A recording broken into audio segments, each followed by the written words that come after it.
coup la caméra. Bonjour la Bonjour tout le caméra. monde. Celle-là aussi. Celle-là aussi. Donc ce coup-ci, on va aller voir Kevin. Explique-nous ton métier déjà.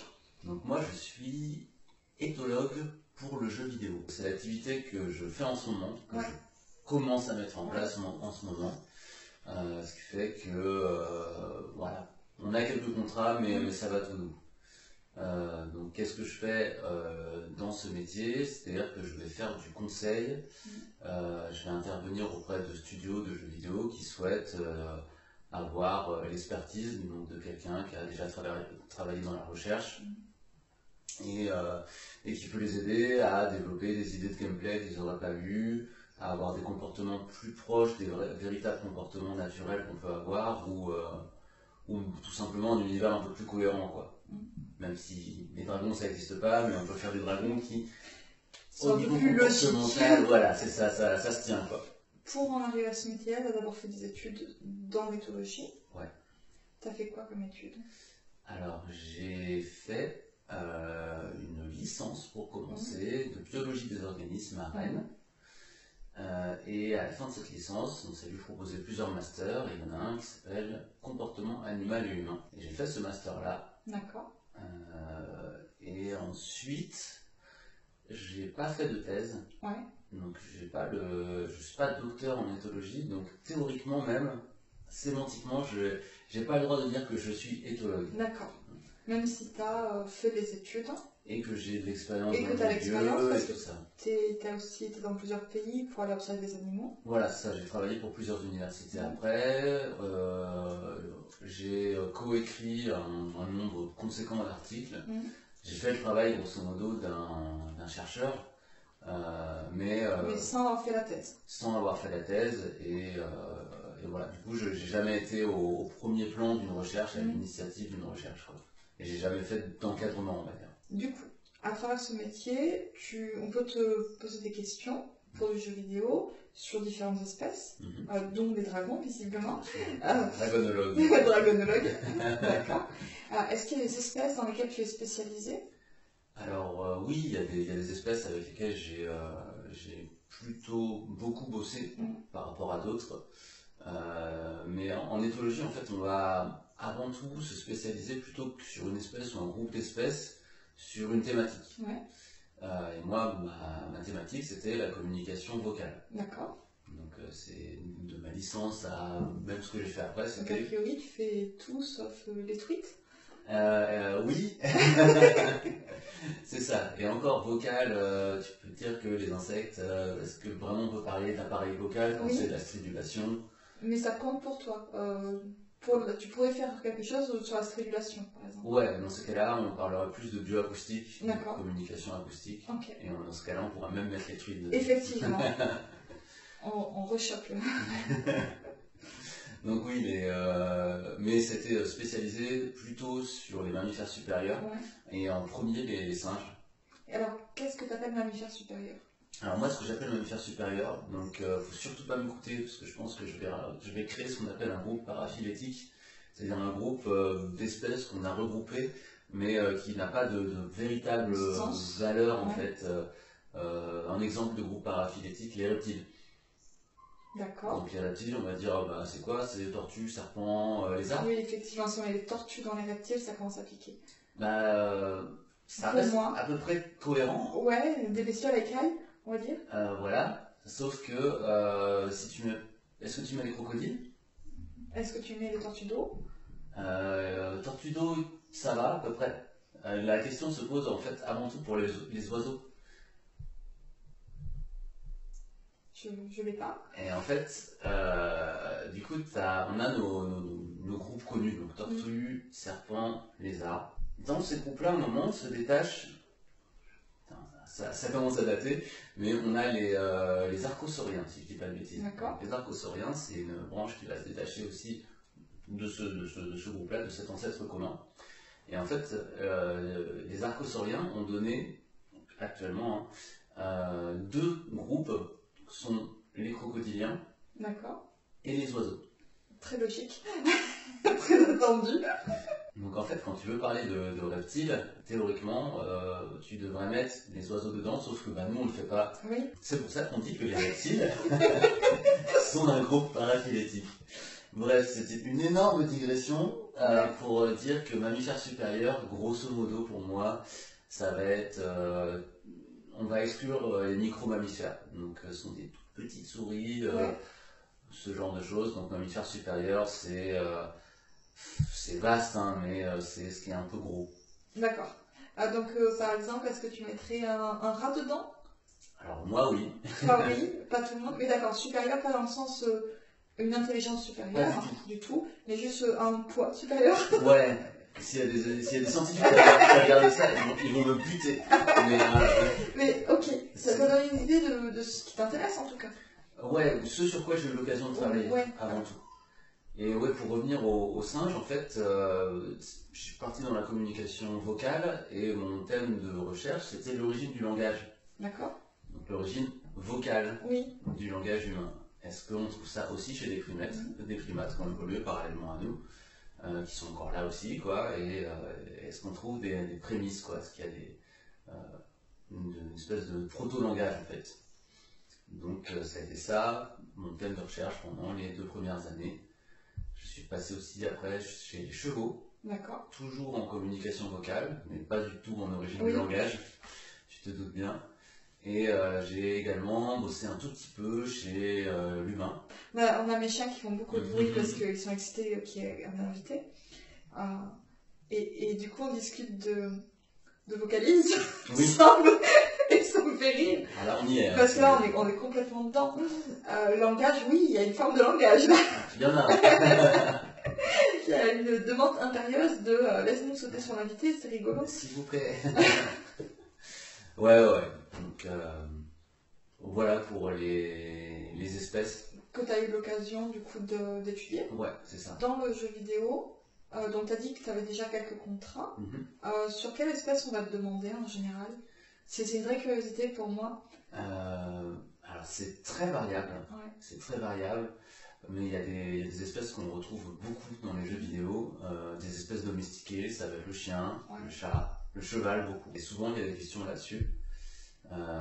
Parce que ils sont beaucoup là à des fins utilitaires, surtout le cheval, même s'il y a certains titres dans lesquels on commence à s'attacher un peu au cheval. The Witcher typiquement, on connaît le nom du cheval, et on aime beaucoup ce cheval. C'est Hamlet. C'est Hamlet.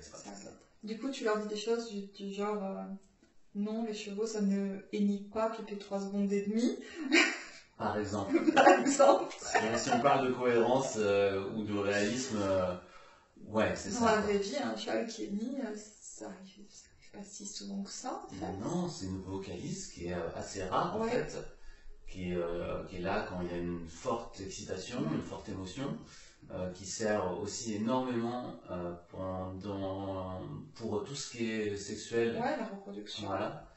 Mais sinon, non, le cheval reste assez silencieux en général. À la limite, il souffle. Voilà. Donc, c'est... Pour les chevaux, typiquement, ça pourrait être ça, quoi. Ouais.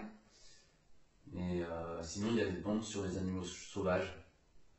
Beaucoup. En plus, en ce moment, il y a énormément de jeux de survie. Oui. Donc, les loups, ça fait comment? Et là, il y a du taf. Parce que le loup, c'est très étudié, mais c'est bourré d'idées reçues, tu le sais bien. Hein. Alors moi, il y a un jeu que j'aime bien. J'ai perdu le nom, mais à la limite, je le mettrai au montage. Et à l'entrée du jeu, ils ont mis un encart sur un fond noir qui dit 2 trucs. C'est un jeu de survie. Ne faites pas les techniques du jeu dans la vraie vie. Premier encart important. Manger la boîte de conserve périmée. C'est non. Tu peux tenter dans le jeu. Des fois, ça se passe pas bien, mais tu survis. Dans la vraie vie, ne le fais pas. Et deuxième encart, on est au courant que les loups ne chassent pas l'humain activement.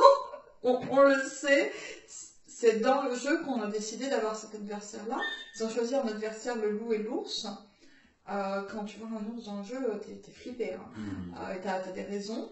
Parce que il va te déglinguer ta... Enfin, ça va se passer. Et les loups, c'est pareil. Et donc, ça m'a fait rire de voir cet encart apparaître. Se dire, peut-être que s'ils avaient pensé à leur jeu différemment, ce comportement de la loup aurait pu être dangereux ou explicable sans avoir un encart qui, au début, c'est pas réaliste. Après, c'est ce qu'on appelle une contrainte de gameplay aussi. Ouais. C'est souvent quand tu penses ton jeu, tu penses vraiment en termes de gameplay. Ouais. Et après, tu te retournes, tu fais, c'est pas très réaliste. Mais j'avais besoin d'ennemis, j'avais besoin d'une dose de stress qui monte. Voilà, on a moi, là où je n'avais pas compris, c'est pourquoi ils disent très simplement que tous les animaux sont en train de subir une énorme famine. Parce que en soi, si le loup a assez faim et qu'il n'y a qu'un pauvre humain qui se balade tout seul dans la neige, je ne suis pas spécialement surprise qu'à bout d'un moment il tente, quoi. Je sais pas toi. Ouais, si, ça me paraîtrait imaginable en tout cas. Bien sûr, bien sûr. Après, c'est le côté systématique. Oui. Parce que si c'est le jeu auquel je pense. Tu as le titre ou pas? Est-ce que ce serait pas The Long Dark? Si, c'est ça. Ouais. À chaque fois, je perds le titre. Qui est très bien. Qui est génial, j'adore ce jeu. Très bien. Oui, donc effectivement, c'est systématique. C'est tu vois un loup, tu fais oh faire un peu d'écart. Est-ce qu'il y a des espèces que tu refuserais? Pas du tout. Au contraire. Donc, par exemple, si on te demande des conseils sur le comportement d'un vieux dinosaure inconnu, tu pourrais te tenter? Ouais, dans le sens où le service que je vends, c'est aussi une méthode, une rigueur, une expertise scientifique. Quand on est scientifique, on est spécialiste sur un sujet qui représente environ rien avec la connaissance scientifique actuelle. Donc forcément, en fait, mais par contre, on va avoir énormément de facilité, parce que ce sont des automatismes, pour aller chercher ces informations via nos contacts, via le fait d'être anglophone, via la littérature scientifique auquel on a un peu plus facilement accès et qui est plus déchiffrable. Ouais. Quand on ne connaît pas la littérature scientifique, c'est au mieux incompréhensible. Et au pire, à mon sens, on croit avoir compris. Ouais. Je sais pas si tu vois ce que je veux dire, mais c'est comme ça que je déclasse complètement. Mais il y a des gens qui ont tendance que l'homéopathie c'est prouvé scientifiquement. C'est une incompréhension. Ah bah puis cette phrase, l'homéopathie c'est prouvé, ça ne veut rien dire. Ça ne veut rien dire. Est-ce que c'est prouvé que c'est bien? On a prouvé que c'est pas bien, que ça fonctionne pas? Ça a été testé scientifiquement l'homéopathie, ça n'y a pas de souci. Et en fait, c'est dans le... Il y a eu tellement d'études que statistiquement, il y a des études qui disent qu'effectivement, il y a des effets. Et on va s'attacher à une étude sans comprendre la problématique de cette histoire de statistiques et tout. Et c'est là où je dis, pour moi, le pire, c'est que quand on y a accès, des fois, on comprend les trucs de travers. Et moi, c'est ce qui fait que j'ai énormément de mal à prendre au sérieux, entre guillemets, une étude scientifique. À chaque fois, je me dis, mais qu'est-ce qu'ils ont voulu dire? Qu'est-ce que j'ai compris? Qu'est-ce que j'ai pas compris? Est-ce qu'elle est sérieuse? Est-ce que rien que comprendre des échantillonnages, c'est un cauchemar pour quelqu'un qui ne connaît pas? C'est ça le souci en fait avec la littérature scientifique. C'est quelque chose qui est... C'est une langue en fait. Clairement, c'est un langage et qui n'est pas accessible à tout le monde. C'est nécessaire d'avoir ce côté un peu pointu pour évidemment avoir cette précision scientifique pour valider ou invalider un fait. Mais ça mérite d'être vulgarisé. Et c'est un super travail qui est le taf de vulgarisateur. Mais c'est un travail pour moi, le vulgarisateur ou la vulgarisatrice a sur lui ou elle un poids mais gigantesque. Terrible. Parce qu'on passe de la sphère des scientifiques qui représente un tout petit pourcentage de la population au grand public. Et l'opinion du grand public, elle est hyper importante et elle peut donner lieu à des choses super comme à des catastrophes en fait. C'est comme ça qu'on a des revues dans les kiosques de sciences qui ont chaque semaine ou chaque mois des gros titres phares. Ça appuie sur rien en fait. C'est le problème aussi, c'est que la science, c'est pas sexy. Non. Même si, là, depuis 10-15 ans, on essaye de nous le faire croire via des séries, ce genre de choses, Big Bang Theory, tous ces machins-là. ça reste pas sexy. Quand tu publies, c'est pas la découverte incroyable. En général, tu publies pour dire, bon, bah, l'hypothèse qui a été faite il y a 30 ans, et ben, je l'ai invalidée sur une espèce d'animal. Et je suis content. Et ça, ben, le grand public, il faut, ok, bon, ça marche pas sur les tapirs. Donc oui, non, la science n'est pas sexy. C'est aussi le rôle du vulgarisateur de le faire, mais souvent, en fait, pour rendre la science un peu plus sexy et pour donner envie à d'autres de s'intéresser à ce sujet et de tenter des choses, on fait des ouvertures à la fin de nos papiers. Et ces ouvertures sont souvent récupérées. Ouais. C'est dire, ça pourrait être tout bête, mais ce serait le début de quelque chose qui nous amènerait vers mieux comprendre l'évolution des cellules cancéreuses. Et là, limite, t'as un article qui va faire paf, solution pour le cancer, quoi. Alors que pas du tout. Donc voilà, la vulgarisation, c'est faut que ce soit bien fait. Et c'est indispensable à mon sens, et c'est indispensable que ce soit bien fait, quoi, vraiment. Du coup, toi, pour toi, le service que tu proposes, c'est un service de vulgarisation. En quelque sorte, oui. En quelque sorte. Et à travers les jeux vidéo, on a une autre forme de vulgarisation. Le grand public est peut-être sensibilisé au comportement des animaux à travers le jeu vidéo, en tout cas. Mm-hmm. Moi, il y a un jeu, tout le monde le connaît, c'est le dernier Zelda. Dans ce jeu, il y a des chiens, et c'est vrai que je n'ai même pas essayé d'avoir d'interaction avec eux, parce que j'avais... c'est rigolo, hein, parce que donc moi, je suis spécialisée juste dans le chien. Mm-hmm. Voilà, c'est le petit monde en club. Et pour moi, le chien de jeu vidéo, c'est un autre animal, qui n'a rien à voir avec le chien. Et autant j'ai des interactions avec les vrais chiens, autant le chien de jeu vidéo, je sais qu'en général, il ne se passe rien. Et c'est rigolo parce que du coup, on a des jeux vidéo, on a des titres où on peut commencer à avoir des interactions que parfois on ne fait pas, juste parce qu'on ne les attend pas. Ouais. Et donc, ce fameux chien dans Zelda, si vous tournez devant lui, il peut vous copier et tourner, ce qui est un comportement que les chiens peuvent réellement faire, en fait. Hein. Ils peuvent nous copier réellement. Donc, c'est un peu rigolo. Mais du coup, pour toi, le but, ce serait vraiment d'apporter du réel dans le jeu vidéo ou pas? Pas que. En Pas fait, c'est très difficile quand tu fais du jeu vidéo de rester dans l'ultra-réalisme si tu inclus l'animal. Ouais. Même sans inclure l'animal, il y a quelques titres qui ont essayé de l'ultra-réalisme. Mm-hmm. En général, ça devient compliqué à un moment ou à un autre. Ça dépend ce que veut raconter le jeu. Tu peux faire un Call of Duty ultra-réaliste, il va être léché en termes de graphisme. Le réalisme, je sais pas, les armes ou ces trucs-là, pourquoi pas. Mais inclure du vivant, du naturel... Même dans un Call of Duty, si on inclut du réalisme sur... et qu'on essaye par exemple d'inclure des notions, je reste sur le comportement, des notions de peur dans le gameplay, par exemple des personnes qui se pétrifieraient ou des choses comme ça, le gameplay en pâtirait énormément. Il y a quelques titres qui ont essayé de faire... quand quelqu'un tire vers vous, l'écran s'assombrit pour donner cette impression de tu regardes par terre, tu es plus capable de, à part te cacher, tu fais pas Rambo au milieu en disant allez, bah, je tire, je prends des balles, c'est pas grave, l'écran il est pas rouge, tout va bien. Mais du coup, ça pose des questions vraiment de gameplay derrière. C'est ça, mais tu as soulevé exactement ce que je voulais dire aussi, c'est que trop de réalisme va nuire au gameplay. On reste sur un jeu. Et l'idée, c'est que tu as des jeux qui sont simulationnistes, mais déjà d'une, ils ne plaisent pas à tout le monde, et de deux, ils sont simulationnistes jusqu'à un certain degré.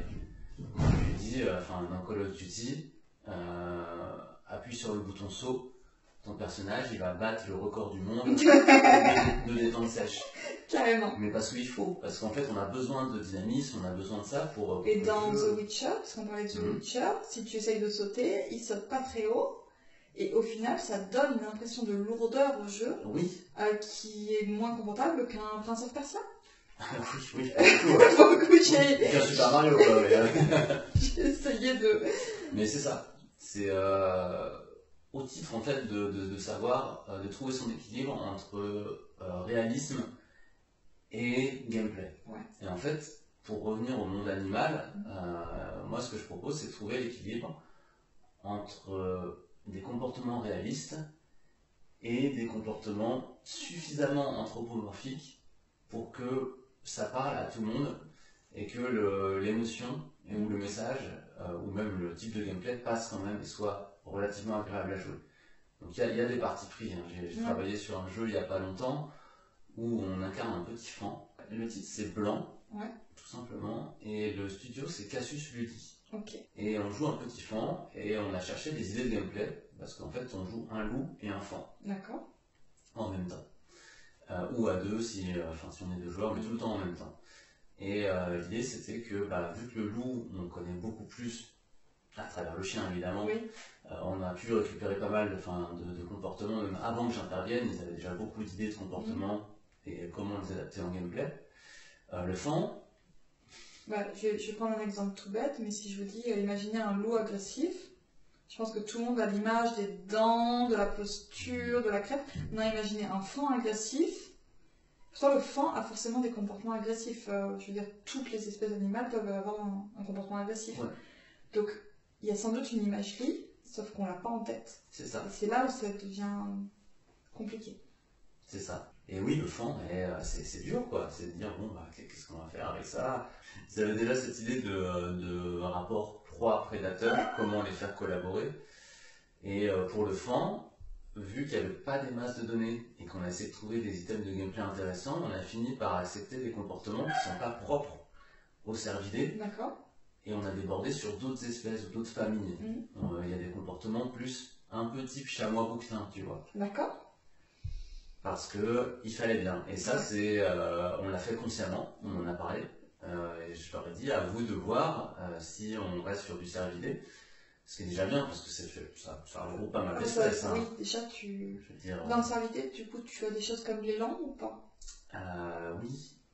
Parce que j'ai conscience que les élans peuvent être dangereux, tu vois, par exemple, pour les humains. Mais du coup, ça fait, cette fois-là, tu as une échelle de famille qui déjà prend des comportements qui sont très très différents. Je pense toujours par rapport à l'humain, parce que on est des humains. Donc ça, c'est une base. C'est ça. Puis tu as les cervidés d'Afrique aussi. Oui. Donc, c'est vaste.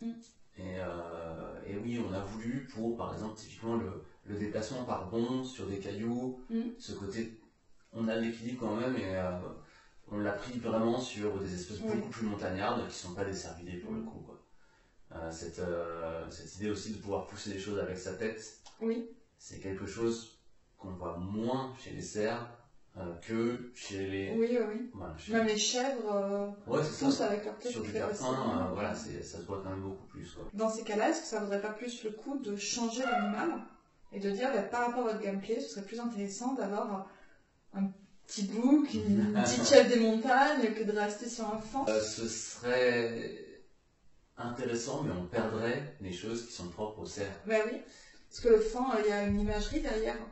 J'ai pris le comportement agressif volontairement, c'est parce que le fan, c'est l'image même de la douceur, c'est Bambi. C'est Bambi, les grands yeux, tout ça, qu'on n'a pas du tout cette imagerie-là avec une chèvre.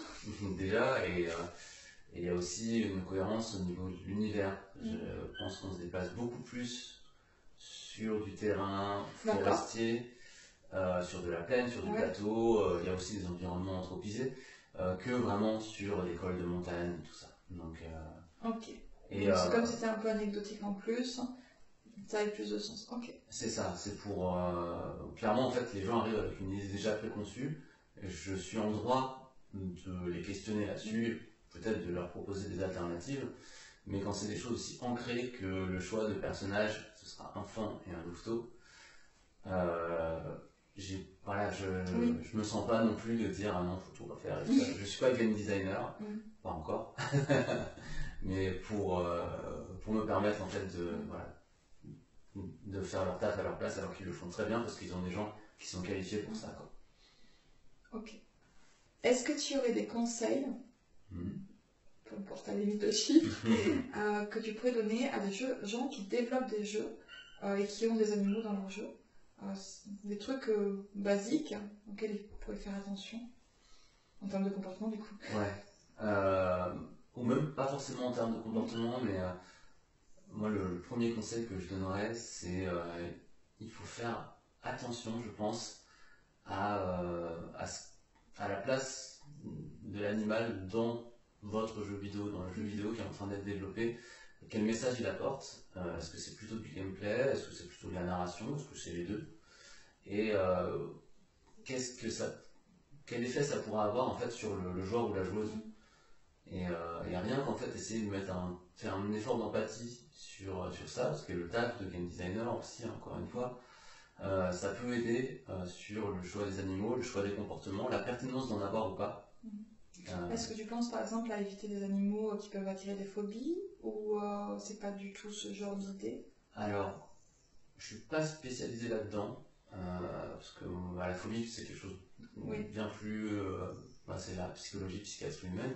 Non, je pensais par exemple, est-ce que on pourrait dire... personnellement, si demain je dois développer un jeu vidéo et que je choisis une araignée pour narratrice, je vais vraiment me poser la question de qui pourra jouer à mon jeu. Oui. Parce qu'une araignée pour narratrice, moi ça me parle, j'aurais pas de souci avec ça.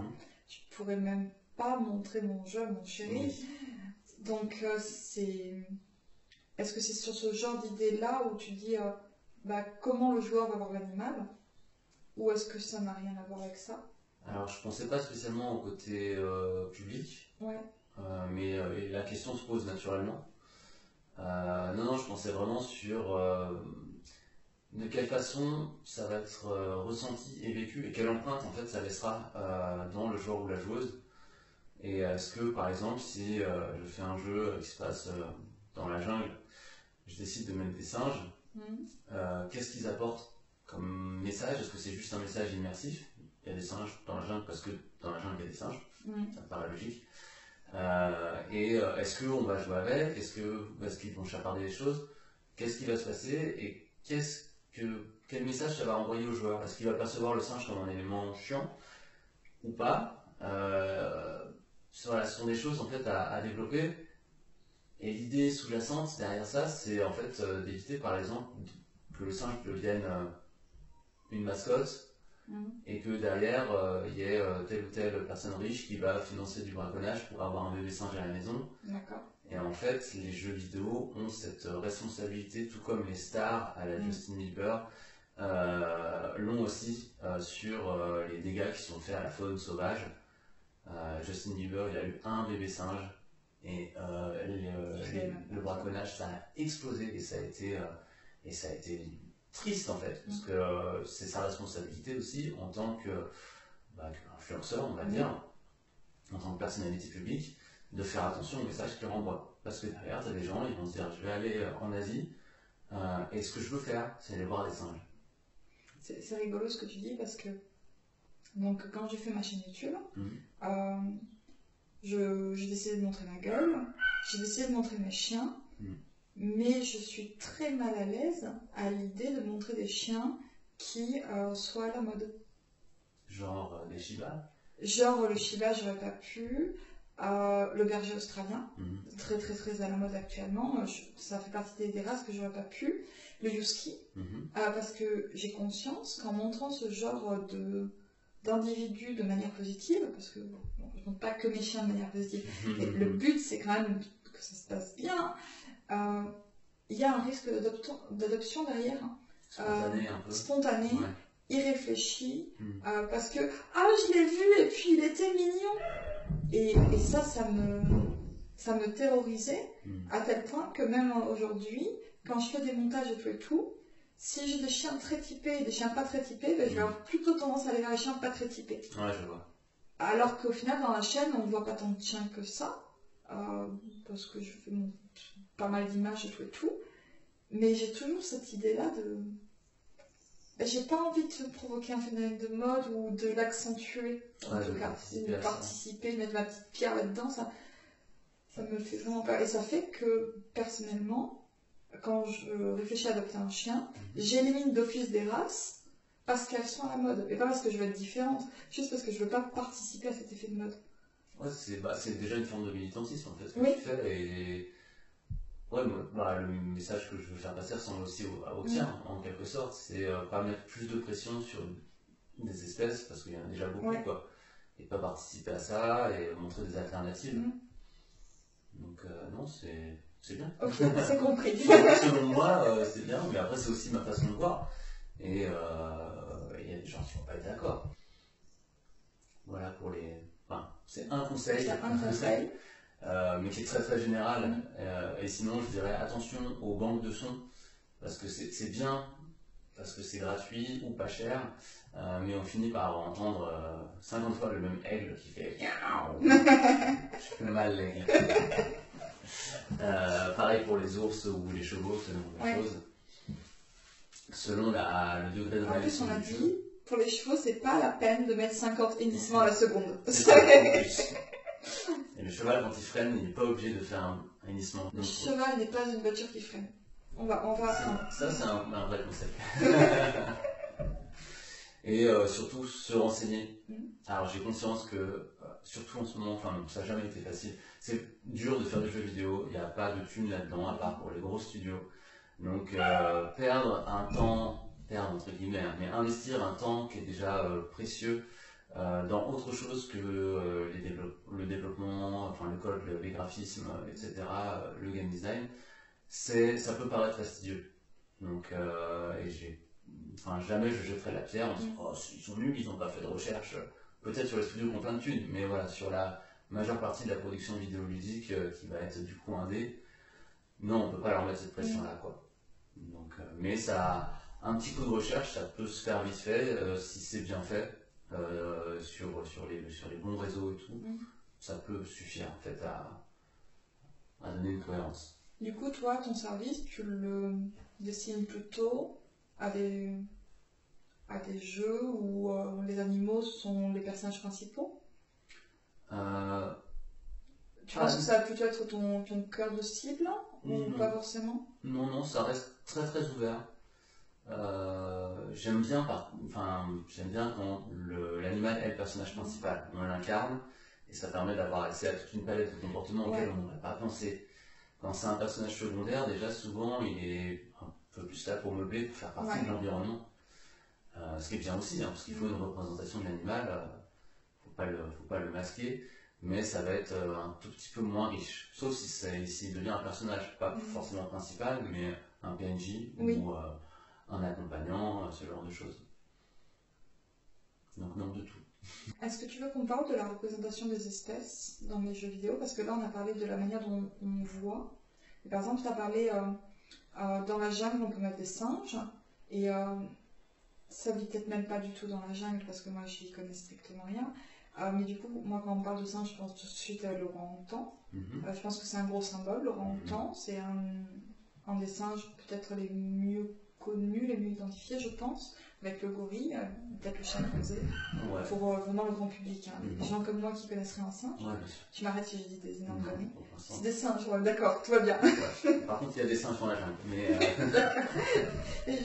Mais le pire c'est que quand tu le dis, j'arrive à imaginer le liane, le singe, je me dis oui, logique, il faut que tu les mettes. Et il n'y a pas que dans la jungle.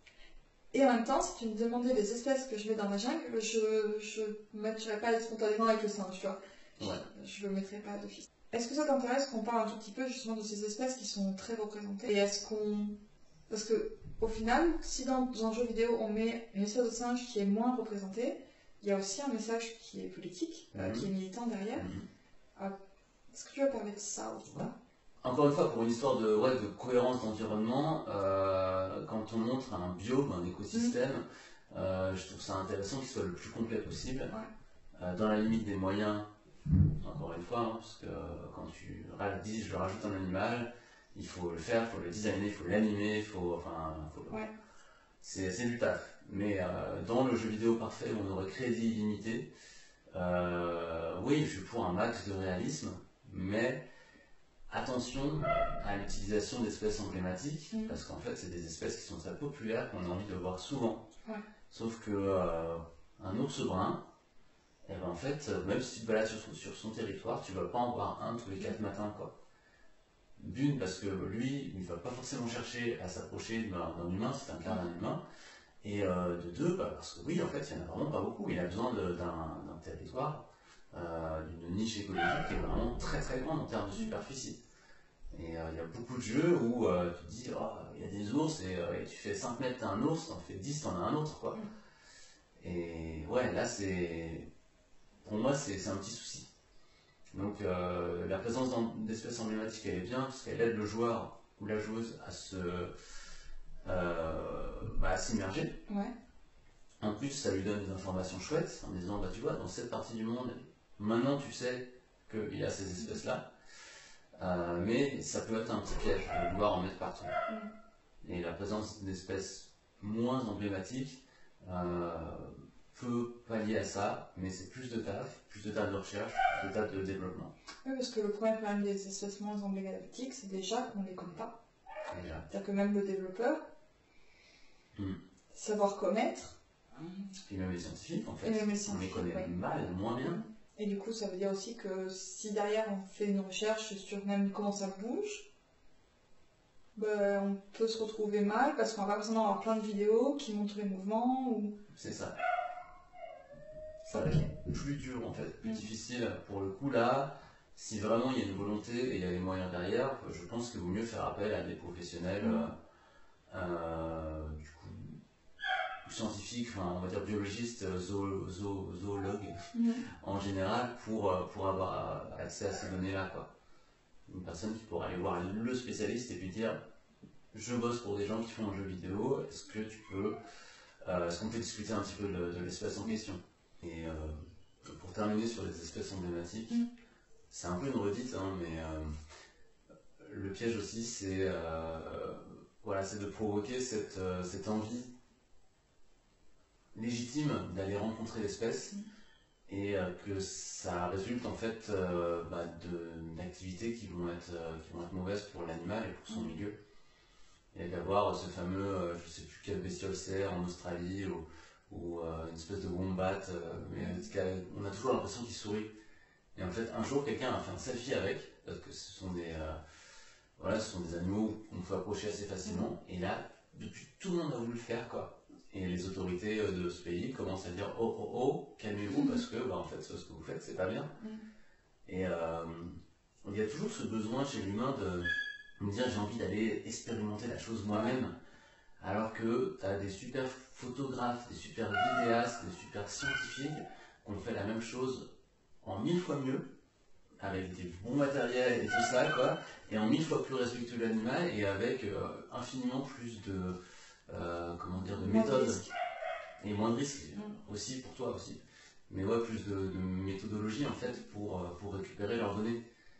Et moi aussi, je pense que tu me dis, vas-y, viens, on va, je sais pas où, et il y a des baleines à bosse, j'aurais envie d'aller les voir. Et là, j'en suis à un stade de ma vie où je me dis que, les voir à la télé, c'est triste, hein, mais les voir à la télé, où je sais que ce sont des super images que je verrai jamais. Moi, je vais voir une baleine au moment qui va faire. Sauf qu'à la télé, je vais voir une baleine qui fait waouh, ou en HD, avec l'eau dans la tronche, les embruns. C'était l'eau dans la tranche, c'était trop. Beaucoup trop d'émotions. Mais ouais, c'est une réflexion que je me pose en ce moment, parce que j'ai beaucoup voyagé aussi, hein, pour le taf, et pour le plaisir. Et avec les thématiques actuelles d'écologie, de préservation de la faune et de la flore, d'espèces invasives et autres, on se demande en fait si vraiment ça vaut le coup, et parce qu'on ne peut pas faire plein de choses déjà locales sans trop se bouger, respectueuses, et éviter d'alimenter le tourisme animalier. T'en es là, et moi j'en suis plutôt au chemin inverse. Et éventuellement, si vraiment il y a ce besoin d'aller voir, si un jour tu as envie d'aller voir des dingos ou autre espèce plutôt sauvage, moi je me rapprocherais beaucoup plus des filières scientifiques que des filières touristiques. Je n'irai pas sur une filière touristique dans tous les cas, parce que je pense que les filières touristiques ne permettent pas de faire une observation longue comme j'aimerais la faire. Mais c'est vrai que ça pose des questions de représentation, d'écologie, de risque pour les animaux aussi. Pour toi aussi. Du coup, on ne l'a pas encore dit, mais nous, si on se connaît, c'est parce qu'on s'est rencontrés dans un club canin. On est devenus tous les deux bénévoles, on est tous les deux bénévoles dans le même club. Du coup, tu as aussi un contact qui est important avec les chiens. Est-ce que c'est pour ça que tu vas en club canin ? À la base, oui. C'est ce moment en fait où j'ai arrêté de travailler dans la recherche et où j'ai tenté une reconversion qui n'a pas fonctionné. Dans cette période-là, le contact avec les animaux manquait énormément.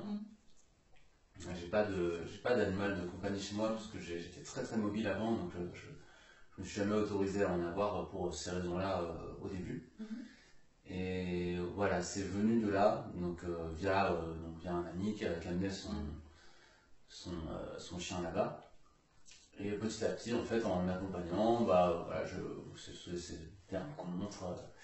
Et oui, ça commençait à devenir intéressant de s'intéresser au milieu du chien. Le chien, dans tes études et tout, c'est pas du tout un animal que tu avais approché. Non. Il me semble que l'éthologie est assez froide envers les espèces domestiques en dehors du cheval. Alors, froide. Distante. Peu présente. Il y a beaucoup. Snobbeuse. Pas tant que ça en fait. Pas tant que ça. Non, c'est assez étudié. J'ai l'impression que tu as le chien, il y a beaucoup d'études qui commencent à se faire, mais que c'est finalement un truc qui est récent. Et pendant très longtemps, les études sur le chien... En fait, oui, l'éthologie s'est développée d'abord autour de l'étude d'animaux sauvages. Enfin, c'est popularisé l'éthologie moderne à ce moment-là, avec des grands primatologues, des grandes primatologues d'ailleurs plutôt, entre autres. Donc aux États-Unis, en Angleterre, au Japon. Le chien a été utilisé. Je ne vais pas parler de Pavlov parce que c'est pas vraiment un éthologue. Non, et puis c'est pas le comportement, c'était pas son sujet d'étude au départ du tout. Non, c'est ça, il n'était pas dans cette démarche scientifique-là. Mais on a quand même étudié quelque chose chez le chien qui a été généralisé à fond, à tort ou à raison, ça dépend des fois. Mais des études vraiment sur le comportement canin, il y en a, et je t'avoue que là, pour le coup, à l'heure où on enregistre cette interview, je me suis pas spécialement renseigné plus que ça sur les revues qui parlent des chiens de façon pertinente. Mais je pense qu'il y a quand même pas mal de matos, il y a connu des chercheurs. Il y en a de plus en plus. Qui poussaient là-dessus. Moi là, je suis allée voir une présentation de thèse, c'est à quel nom ça Une soutenance. Une soutenance, merci. Je suis allée voir une soutenance qui parlait des chiens. Donc je pense que c'est de plus en plus fréquent. Mais ouais, j'avais cette image de parents pauvres peut-être, tu vois. Mais c'est peut-être un ressenti personnel qui est complètement faux. Et tu vois, si tu commences à te renseigner sur le chien, on va de suite te dire ah ouais, il y a cette étude qui parle des loups. Oui, mais non, mais c'est pas. Je m'en fous, moi, du loup, je veux qu'on parle du chien. Et on va dire ah ouais, mais il y a aussi ça qui va. Et là, tu fais mais. Ouais, d'accord, et puis le chien, il est là aussi, on peut peut-être regarder ce qu'il fait. Et après, l'éthologie, c'est vraiment. À la base, en tout cas, c'est l'étude du comportement dans son milieu naturel. Et le chien, en fait, quel est le milieu naturel du chien ? C'est super compliqué avec le chien. C'est complexe, même si tu as énormément d'études en captivité, mais à la toute base, c'était vraiment de découvrir. C'est l'étude des mœurs, en fait, étymologiquement. Donc, il y a de ça. Le chien est un modèle. Modèle, c'est le bon mot. Sujet aussi. Sujet, qui est compliqué, je pense.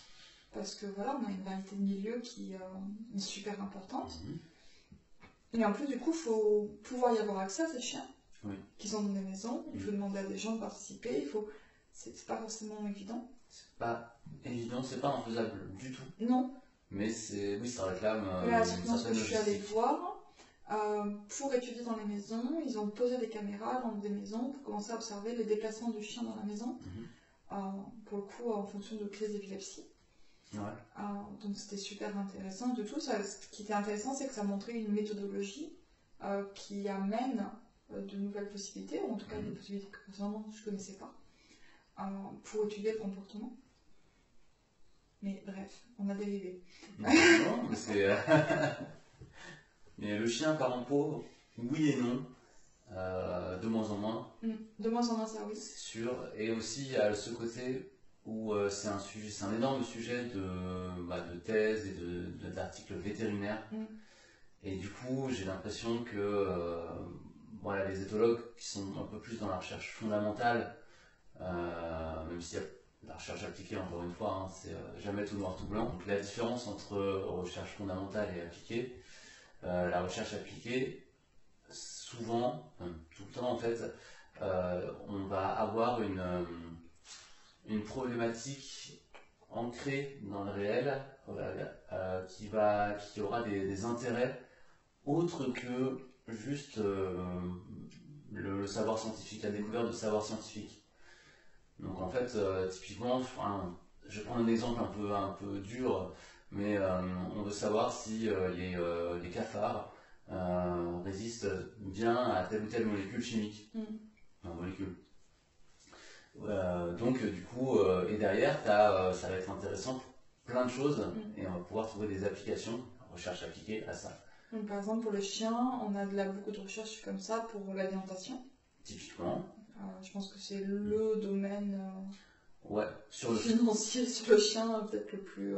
Mais même sans que ça ait un intérêt financier, ça peut avoir un intérêt autre. Typiquement, les chiens qui vont renifler les gens, qui vont détecter le cancer, ce genre de choses. Voilà, là, on est sur une recherche appliquée. Parce qu'on va trouver directement une application. J'ai aussi beaucoup lu d'articles sur l'agressivité. Parce que les morsures c'est un problème, et du coup on va aller étudier quel chien morde, pourquoi et tout là-dessus, il y a pas mal de choses qui sortent. Donc là on est aussi dans une recherche appliquée. Ok. Et en fondamental, du coup, tu mettrais quoi comme exemple? Typiquement, si on recherchait l'origine du langage chez les singes. D'accord. Ça va être beaucoup moins... On va pas trouver d'application pratique en fait. A priori en tout cas. A priori. Et parce que des fois il y a des choses qui doivent sortir. Mais... Bien sûr, et puis même des fois, peut-être dans 3 siècles, on va se rendre compte que c'était super utile de faire cette recherche-là pour comprendre je ne sais quoi. Et ça donnera toujours des... Tu aurais un exemple pour le chien? Pas là tout de suite. On peut en imaginer. Il y a un vétérinaire qui a fait... Alors, le fait que ce soit un vétérinaire...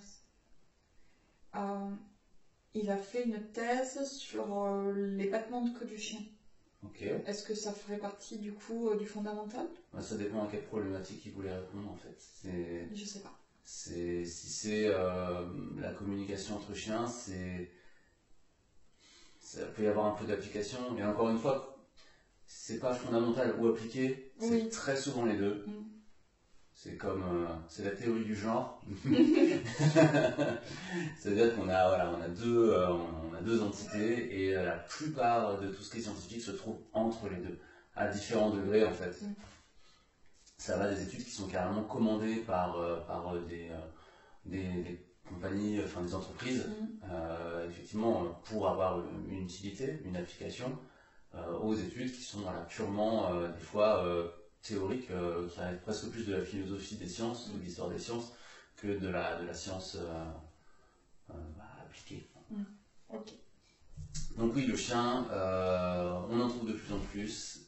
Ça reste toujours moins sexy aussi pour les chercheurs. Plutôt que de se dire je vais aller à l'autre bout du monde, regarder les phoques et tout, ça va être trop bien, ou alors je vais regarder comment le chien il mange et il fait caca après. Enfin, il y a une histoire de motivation professionnelle.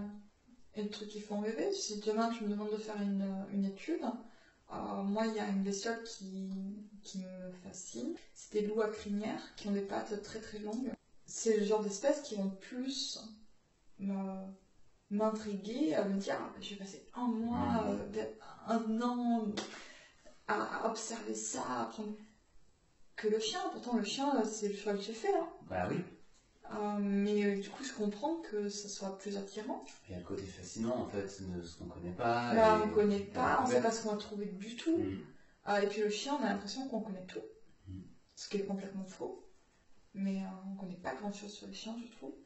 Mais ouais, c'est facile un chien. Alors, on connaît beaucoup, mais pas suffisamment pour l'implication, enfin pour le poids qu'a le chien dans la vie humaine en fait.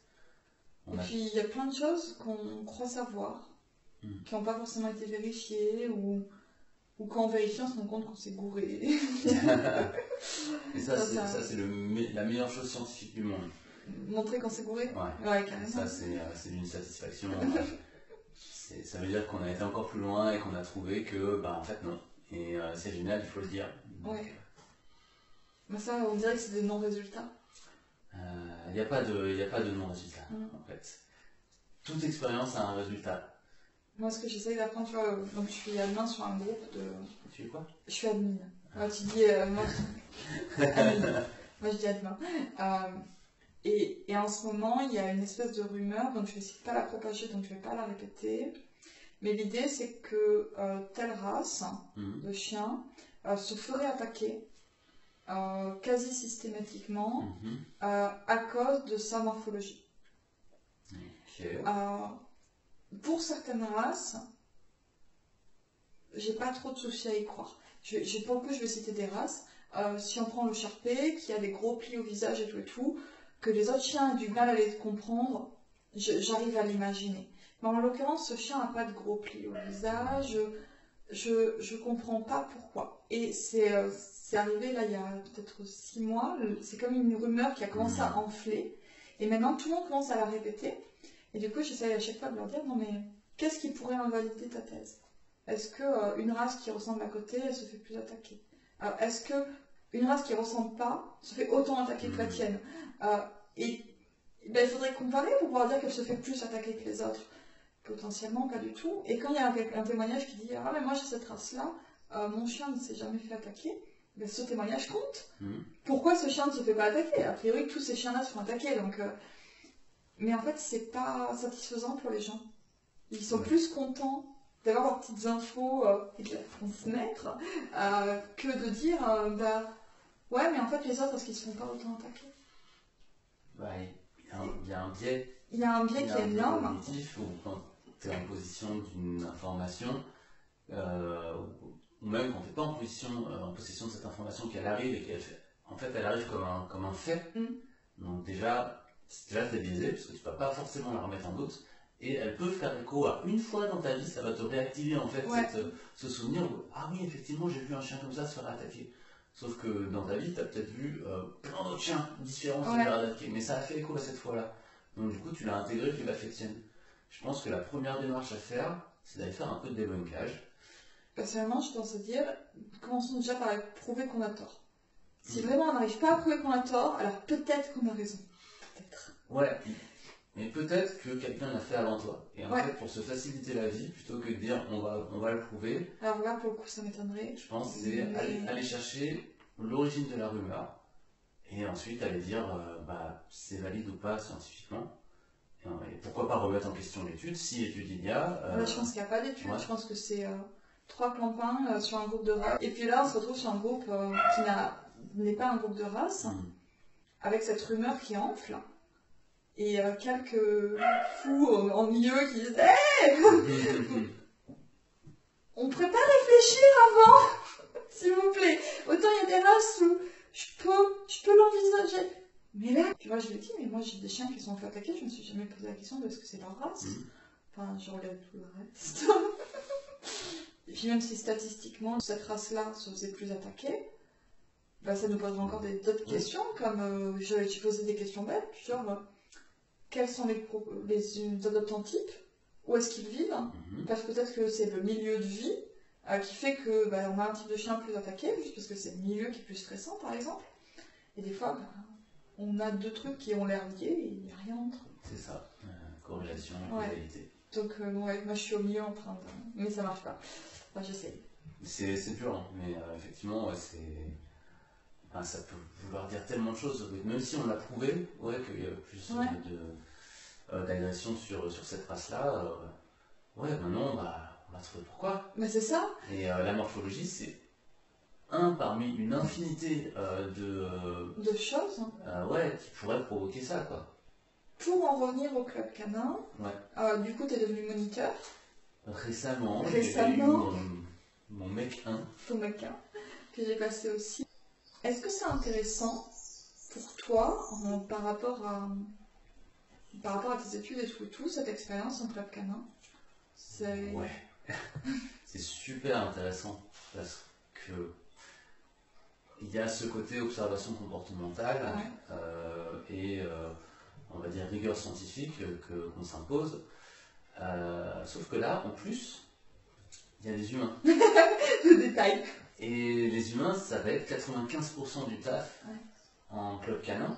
Et c'est ça qui est assez passionnant. C'est assez facile de faire un bilan du chien, si en plus tu as les données sur l'humain. Et c'est toujours un petit peu plus compliqué d'essayer de transmettre. Quand tu fais de l'éthologie, tu vas prendre tes données et éventuellement tu vas appliquer des choses sur l'animal, des choses, attention, hein, pas de la crème solaire, mais tu vas, voilà, en captivité, tu vas faire quelques expérimentations de choix, de labyrinthe, enfin, ça va être très très varié. Là, ton but en tant que moniteur, ça va être de faire, d'apprendre une partie, voilà, de ton savoir pour que cette personne puisse agir différemment et aussi lui apprendre à apprendre à son chien derrière, quoi. Donc c'est passionnant parce que aussi c'est extrêmement différent. Du coup, le comportement des chiens, tu commences à connaître. Ouais, un peu. Globalement, qu'est-ce que tu penses du comportement des chiens dans les jeux vidéo? Le chien il est présent dans le jeu vidéo super tôt. Et au début, c'était soit en tant qu'accompagnant pur et dur, voire même zéro interaction, soit en tant qu'ennemi. Ouais. Souvent, hein, il y a. Moi, je prends souvent comme exemple Contra 3. T'as des chiens avec une crête de punk et des lunettes de soleil qui t'attaquent, quoi. D'accord. C'est des chiens de Mad Max, mais. Alors, tu vois, je pense au Call of, où l'une de tes armes, ça peut être un chien que tu envoies. Côté simulationniste militaire, ou. Eh ben ouais. Moi, ça fait partie des choses que je peux pas faire. Mon petit frère joue avec les chiens, moi je peux pas.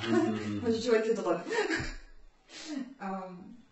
Parce que voilà, il y a un affect, même si si j'ai conscience que ce sont des données, tout pareil.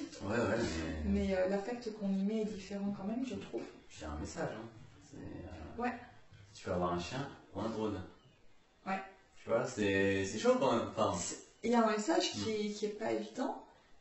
Après, je suis quand même contente de voir mon petit frère qui est toujours un peu plus emmerdant dès quand son chien se fait tuer que quand son drone se fait détruire. Mais ouais, il y a des messages derrière qui sont pas évidents. Et là, on est dans le jeu de guerre, donc le jeu de guerre, il y a des sacrés messages pas évidents. Mais le chien, on va le retrouver aussi dans des jeux comme Zelda, où au final, il n'était pas forcément attendu. Oui. Moi, il n'y aurait pas eu de chien dans Zelda, donc je n'aurais pas été surprise, c'est plutôt l'inverse qui m'a surprise. Mais on va le retrouver aussi dans des jeux super variés. Je t'ai parlé de Rimworld, j'ai fait une vidéo sur Rimworld déjà. Et où là, on va retrouver des chiens, alors que c'est pas spécialement attendu.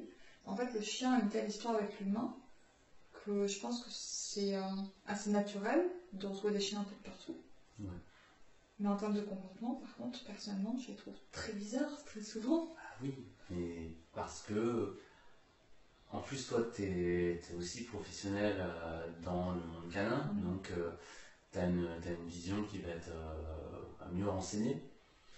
Donc non seulement tu vas te retrouver face à des chiens qui ont été implémentés par des gens qui ne connaissent pas forcément l'animal, et en plus, même si c'est des gens qui connaissent un peu l'animal, c'est des gens qui vont avoir accès un peu à la première couche de données. Ouais. Alors qu'en tant que pro, tu as quand même creusé un peu plus. Donc tu vas avoir ce double décalage, je pense, entre ce que toi tu connais du chien, et encore, tu n'es même pas au fond, hein. J'imagine, personne ne l'est de toute façon. Mais, est-ce que tu vois, quoi. Donc, mais le chien, il y a pas mal de jeux dans lesquels le chien, à part être un chien, il fait rien de ce que fait un chien. Il y a un excellent jeu qui s'appelle Secret of Evermore, Super Nintendo à l'époque, qui est un RPG. D'accord. Qui se passe qui a été fait avec le moteur de Secret of Mana et qui est réussi pour le coup. Tu joues un garçon et un chien. D'accord. En appuyant sur Select, tu choisis lequel tu joues. Ils ont des gameplays très similaires, c'est-à-dire qu'il n'y a pas vraiment de choses que le chien peut faire plus, à part renifler un peu, trouver des choses. que le garçon. Et quand tu joues à deux, chacun incarne le sien. Ce deuxième personnage, au final, pour être un deuxième humain, Que ça changerait pas spécialement. ça changerait pas grand-chose. Ça sert un peu narrativement. Et juste pour cette histoire de flair, quand tu joues tout seul, le chien, effectivement, quand il passe à côté d'un truc, il va se mettre à pister.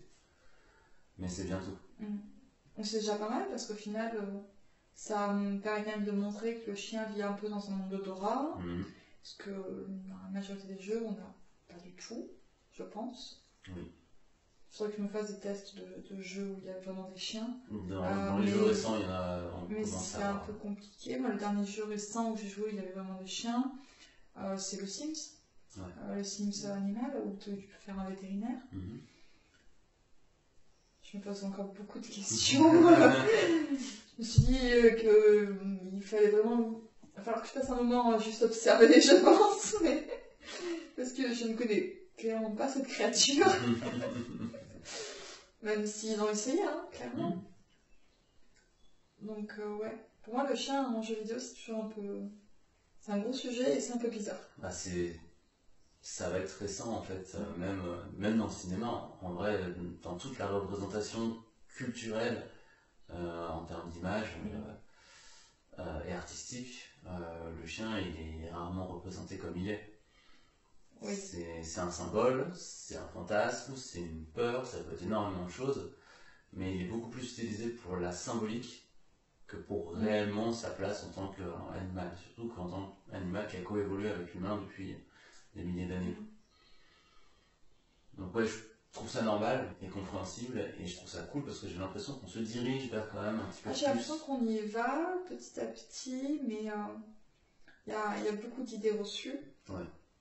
Et bon, bah, elles ont une place qui est très très importante. Je pense qu'il y a une place qui restera très très importante.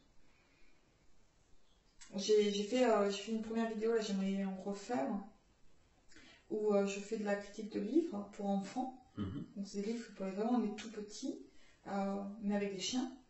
Et on voit les idées reçues véhiculées sur le chien qui sont terrifiantes. Comme, par exemple, là j'en ai un où le chien, s'il t'aboie dessus, c'est parce qu'en fait il faut que tu bouges, parce que tu es en danger. Ouais. Bah non. Je veux dire que apprendre aux enfants que si le chien t'aboie dessus, cours, tu es en danger.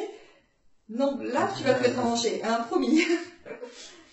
Et ouais, pour moi, voilà, le chien, c'est toujours. On a cette espèce de gros boulet d'idées reçues qu'on traîne en permanence. Donc c'est normal qu'on traîne dans le jeu vidéo aussi. Hein. Mais du coup, il y a des gens comme toi, dans le boulot, qui essaient de réduire un petit peu ce boulet. C'est l'idée, c'est de. Voilà.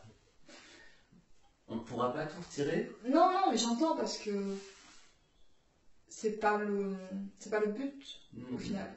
Bah, c'est quand même, si on peut en dégager quelques-unes, ce serait cool, surtout les plus néfastes. Les plus dangereuses. Les plus dangereuses, que ce soit pour l'humain ou pour l'animal. Mais comme j'ai dit, il y a la contrainte du gameplay, où on ne peut pas non plus trop coller à certaines choses à cause, grâce peut-être, au gameplay. Il faut sauvegarder le gameplay, une idée de jeu, c'est avant tout un gameplay en fait. Si tu pouvais nous conseiller des jeux où pour toi le comportement animal a été intéressant, et peut-être des jeux où c'est plutôt le message par rapport aux animaux. Pour le message, moi je conseille des jeux qui sont très très chouettes, il y en a 3 qui sont sortis pour l'instant. Ça s'appelle Shelter. Et le tout premier, tu joues une blaireelle. C'est quoi? C'est un blaireau femelle. D'accord. Une maman. Ouais. Et qui va devoir prendre soin de ses petits. Le gameplay est très très épuré, les graphismes sont un petit peu pastel, low poly, donc, mais on reconnaît tout à fait les espèces animales et l'environnement. Et la façon dont le jeu t'apprend à jouer, c'est un jeu assez court, est très très bien fichu. Bon. Et en fait, ce qui va se passer, c'est que tu vas incarner cette blaireelle, et instinctivement, tu vas vite comprendre qu'il faut faire attention à l'ombre de l'aigle là-haut. Tu vas vite comprendre que, en fait, tes petits blaireaux, tes blairons, il faut les nourrir assez régulièrement, parce que sinon, ça va pas. Et qu'en fait, ils deviennent de plus en plus ternes en termes de couleur s'ils mangent pas. Donc tu as toutes ces choses-là qui vont venir de façon très instinctive. J'ai pas vérifié si les comportements sont très très réalistes, mais en termes de régime alimentaire, ça a l'air tout à fait ok. Et voilà, c'est très bien. Le premier, c'est sur les blaireaux, le deuxième, c'est sur les lynx. Le troisième, je crois que c'est sur les éléphants. Et je recommande ces jeux-là. Ce sont des jeux Pour le message, du coup. pour le message, pour le côté on incarne quelque chose d'assez réaliste. Ouais. Ce qui n'est pas évident. Tu peux perdre un bébé, c'est Oui. dur, hein, ou plusieurs. Hein. Et ils peuvent se faire manger, quoi. Donc du coup, ouais. Voilà. C'est un C'est un peu dur, mais c'est relativement réaliste là-dessus. Donc je recommande cette série-là. Ok. En termes de... Il y a un jeu très grand public qui m'a assez bluffé en termes de comportement, c'est Sekiro. Oui. Le comportement des singes, j'ai été bluffé, mais j'ai pris une claque monumentale. Où je suis arrivé... Je pense qu'ils ont fait appel à un consultant du coup. Je pense, ou alors ils sont renseignés mais comme des brutes. Mais c'est vraiment très impressionnant parce qu'à un moment dans le jeu, il y a des singes. Et moi j'étais là, ah il y a des singes, ok, on va voir. Et je vois les singes bouger, je fais pas mal. Très très bien, d'autant plus que les singes ils peuvent être un peu agressifs, ils les ont anthropomorphisés. Des fois tu as des singes avec des chapeaux et des fusils, mais ils ont réussi à garder cette démarche et cette façon de bouger très simiesque qui ressemble énormément aux macaques japonais en plus, parce que ça se passe dans un environnement nippon, quoi. Et c'était bluffant. Donc les singes dans Sekiro, c'est vraiment chapeau, quoi. Ouais. Voilà, je pense que ce sont mes deux grosses claques niveau animal à ce niveau-là. Et j'ai pas mal de jeux où c'est plutôt des coups de gueule. Est-ce que tu veux, sans forcément citer les jeux, parce que c'est pas forcément le but, dire ce qui t'a le plus dérangé dans ces jeux où tu as des coups de gueule? Ouais, je peux le dire. En fait, ce sont des jeux déjà où tu as une notion de chasse, mais de chasse un peu bouchière. Donc voilà, des jeux à monde ouvert où il y a énormément d'animaux et où pour te faire un portefeuille... Comme Tomb Raider dans l'exemple. C'est ça, et encore que Tomb Raider s'en sort assez bien, même si au final tu vas chasser les petits marcassins au fusil d'assaut, ça va pas t'apporter grand chose à part essayer d'avoir un plus grand carquois. Donc en fait la présence de l'animal elle est là vraiment pour un côté atmosphérique. Ouais, et boucher clairement, et j'ai trouvé ça un petit peu dommage. Et surtout, du coup c'est souvent des gros animaux, tu vas chasser la grosse panthère. Ouais. Sauf que... Et tu dois en tuer 50 000. Voilà, on pourrait parler de WoW dans ce genre-là. Le farming, ouais. Ou dans WoW, des fois tu te retrouves à devoir chasser en boucle des animaux. Et on te dit, ah t'en as pas tué assez, hein, retourne-y. Tu fais, ouais, mais moi d'avoir le premier ça m'a déchiré le cœur. Tu m'annonces qu'il en faut 49 autres. On est vraiment forcé là. Ouais. C'est ça en fait que je reproche aussi, c'est ce côté et encore plus les jeux sont récents, mieux les écosystèmes sont gérés et moins tu vas rencontrer d'ours tous les 4 mètres. Donc ça va. Mais ce côté de ne pas donner d'autres options qu'une chasse déraisonnée pour avancer dans le jeu, je trouve ça vraiment dommage. Tu pourrais récupérer tes ressources autrement, ce serait peut-être plus dur. Mais ce sera un vrai message, plutôt que de massacrer des familles entières d'ours pour améliorer un peu ton personnage. C'est donc le jeu que j'ai beaucoup joué, c'est Rimworld. Dans ce jeu, pour avoir des habits, tu as 2 choix. Tu peux chasser, et comme ça tu peux récupérer du cuir. Tu peux apprivoiser certains animaux, en fait, des animaux domestiques. Tu pourras dire, tu vas dans cette zone, tu peux leur redonner toute ta map si tu veux. Mais du coup, tu vas pouvoir récupérer de la fourrure sur certains animaux, un peu comme des moutons, tu vois, c'est pas de moutons. Mais on a cette idée-là.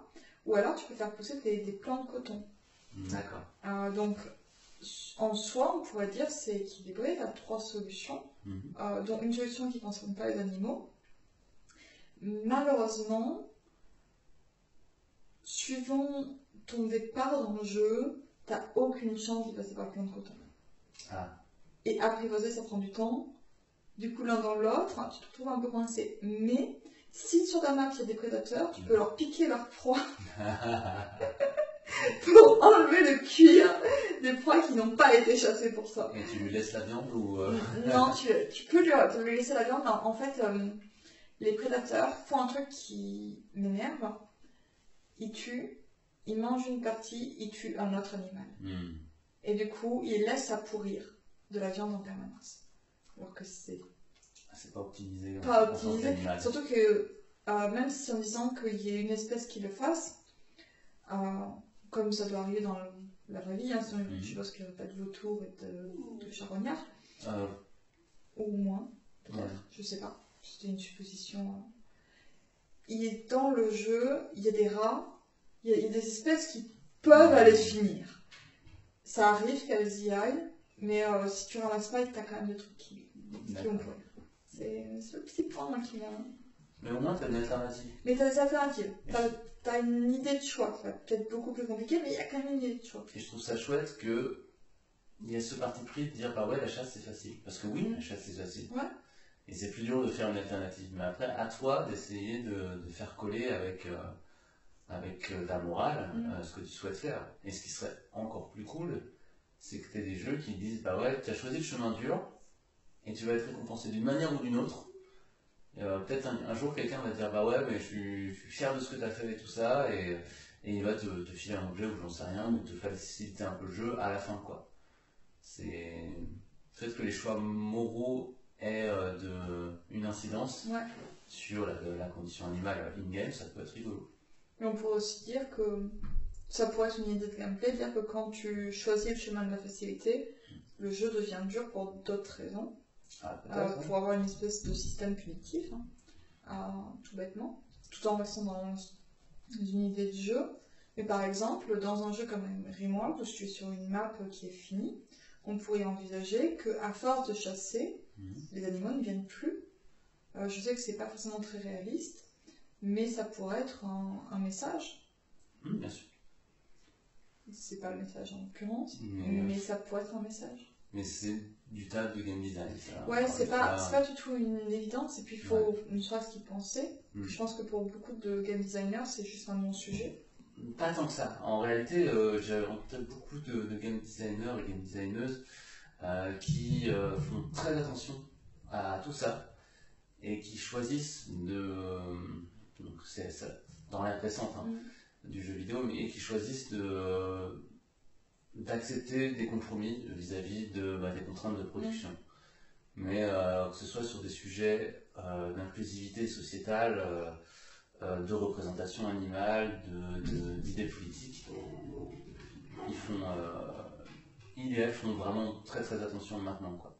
Parce qu'il y a un truc abominable qui s'appelle Twitter. Si quelqu'un s'empare de ta démo et dit « Oh, c'est scandaleux et tout ça », et que ça fait un bad buzz, et ben ça coûtera quand même. Ça va être, même moralement, c'est violent.